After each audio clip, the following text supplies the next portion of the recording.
মালদা কেন্দ্রের বিজেপি সাংসদ ছিলেন খগেন মুর্মু। বিগত 5 বছরে এলাকায় কোনো উন্নয়ন করেননি তিনি, এমনকি তাকে দেখাও যায়নি বলে অভিযোগ। তাই মানুষ এবার এই লোকসভা কেন্দ্রে পরিবর্তন চাইছেন।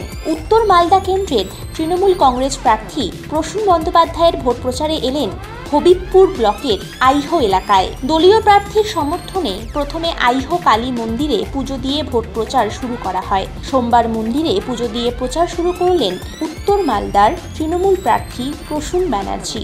এই প্রচারে সাধারণ মানুষের ব্যাপক সাড়া পাচ্ছেন। সর্বক্ষেত্রেই রাজ্যের মাননীয় মুখ্যমন্ত্রী নিজেদেরকে এগিয়ে রেখেছেন। মালদা থেকে বিশ্বজিৎ মণ্ডল। ক্যাম্পেইন থেকে বড় কথা মানুষের কথা শুনছি, আমরা বলছি কম, শুনছি বেশি। আমরা জানতে চাইছি যিনি সাংসদ ছিলেন এত বছর, যাকে মানুষ ভোট দিয়ে নির্বাচিত করেছিল, তিনি কী কাজ করেছেন সেটা মানুষের মুখ থেকে শুনতে চেয়েছি যথেষ্টভাবে। আপনারা অনেকেই সঙ্গে ছিলেন বা হয়তো দূরে ছিলেন, এখনও পর্যন্ত কেউ কিছু বলতে পারছেন না যে সাংসদ এখানে কী কাজ করেছেন।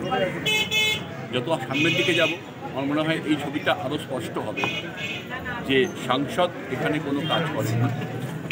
আমরা জানতে চাইছি সাংসদের কাছ থেকে আপনার প্রত্যাশা কী আছে। কোথাও মানুষ স্পেল আউট করছেন, কোথাও বলেছেন জানাবেন। সব মিলিয়ে আজকের প্রচারে আমরা খুব ভালো সাড়া পেয়েছি। মানুষ রিসেপটিভ আছেন, আমাদেরকে ওয়ার্ম ওয়েলকাম জানাচ্ছেন। আমরা কথা বলছি একদম ইনফর্মাল, এখানে কোনো স্ট্রাকচার রকম বিষয় নেই।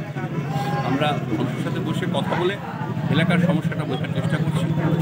একটা কথা খুব পরিষ্কার পরিচ্ছন্নতা বেরিয়ে এসছে যে আগের সাংসদ এই বিষয়টা মানুষকে